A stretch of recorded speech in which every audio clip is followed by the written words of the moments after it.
ஒரு காட்டுல ஒரு முனிவர் இருந்தார். ஒரு நாள் அவரை தேடிட்டு 4 பேர் வந்தாங்க. சுவாமி, எங்களுக்கு ரொம்ப நாளா ஒரு சந்தேகம்னாங்க. என்னன்னு கேட்டார். இந்த உலகத்துல எவ்வளவோ காரியங்கள் நடக்குது, எது நியாயம் எது அநியாயம் அப்படின்னு புரிஞ்சுக்க முடியலன்னாங்க. அது யாராலையும் புரிஞ்சுக்க முடியாதுன்னார் முனிவர். வந்தவங்களுக்கு ஆச்சரியமா போச்சு, ஒரு மாதிரியா பார்த்தாங்க. இத முனிவர் கவனிச்சார். சரி, புறப்படுங்க என்னோடன்னார். எங்கன்னு கேட்டாங்க.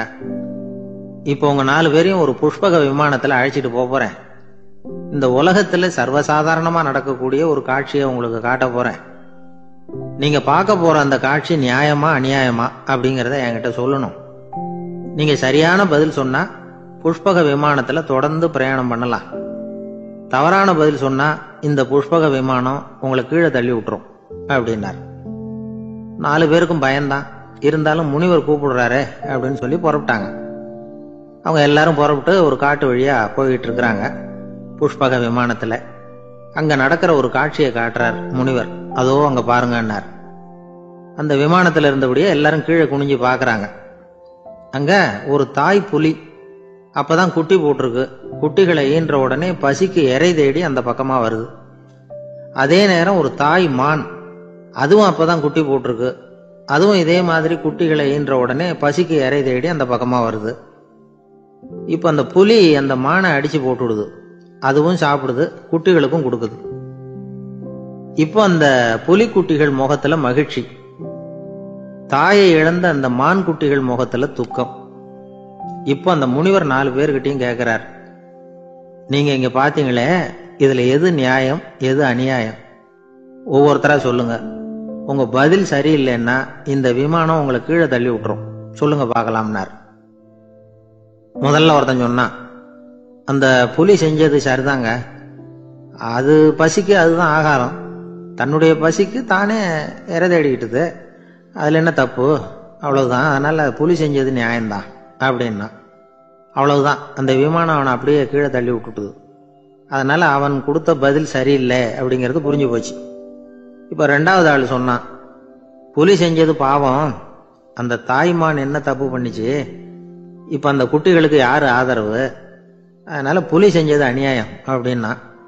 அவ்வளவுதான், அவனையும் கீழே தள்ளி விட்டுடுது அந்த விமானம். இந்த பதிலும் சரியில்லை அப்படின்னு ஆயிட்டுது. இப்போ 3வது ஆள் வந்தான். முதல்ல 2 பேர் கீழே விழுந்ததை பார்த்துக்கிட்டு இருந்தான். அதனால அவன் சொன்னான், ரெண்டுமே நியாயம்தாங்க.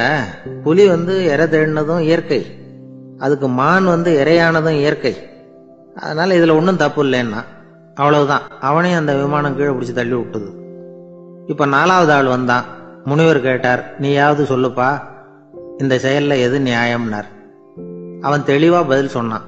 அதாவது என்ன சொன்னான்னா, எனக்கு தெரியல அப்படின்னா. அவனை விமானம் கீழே தள்ளல, சௌரியமா அழைச்சிட்டு போட்டுது. இவனும் பிரயாணம் சௌக்கியமா பண்ணானா. ஆக இதுதான் சரியான பதில்ங்கிறத முனிவர் உணர்த்தினார். இந்த கதையிலிருந்து நாம புரிஞ்சுக்க வேண்டியது என்னன்னா, இந்த உலகத்துல எவ்வளவோ காரியங்கள் நடக்குது. அதெல்லாம் ஏன் அப்படி நடக்குதுங்கிறதுக்கு எப்பேற்பட்ட பண்டிதராலும் பதில் சொல்ல முடியாது. தெரியாததை தெரியாதுன்னு ஒத்துக்கிட்டா வாழ்க்கை பிரயாணம் சுகமா இருக்கும். அதனால தேவையில்லாத விஷயங்களை புரிஞ்சுக்கிறதுக்கு நேரத்தை செலவு பண்ணிட்டு இருக்க கூடாது. வாழ்க்கையை குழப்பிக்க கூடாது. வாழ்க்கைக்கு தேவையானது என்னவோ அதை மட்டும் புரிஞ்சுக்கிட்டா போதும். இந்த காலத்து ஆள் ஒருத்தன் ஒரு பெரியவரை தேடி வந்தான். ஐயா, ஒரு சந்தேகம்னா. என்ன உன்னுடைய சந்தேகம்னார். பகுத்தறிவுன்னா என்ன, விதின்னா என்ன அப்படின்னு கேட்டான். இதுக்கு அவரு, இப்போ உன்னுடைய வலது காலை தூக்குன்னார். தூக்கினான். சரி, இப்போ உன்னுடைய வலது காலை கீழே இறக்காம உன்னுடைய இடது காலையும் தூக்குன்னார்.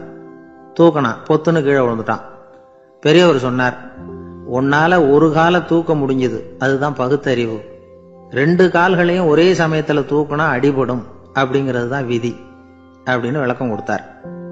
இவன் தன்னுடைய விதியை நொந்துகிட்டே இடுப்பை பிடிச்சுக்கிட்டு அங்கிருந்து நடந்து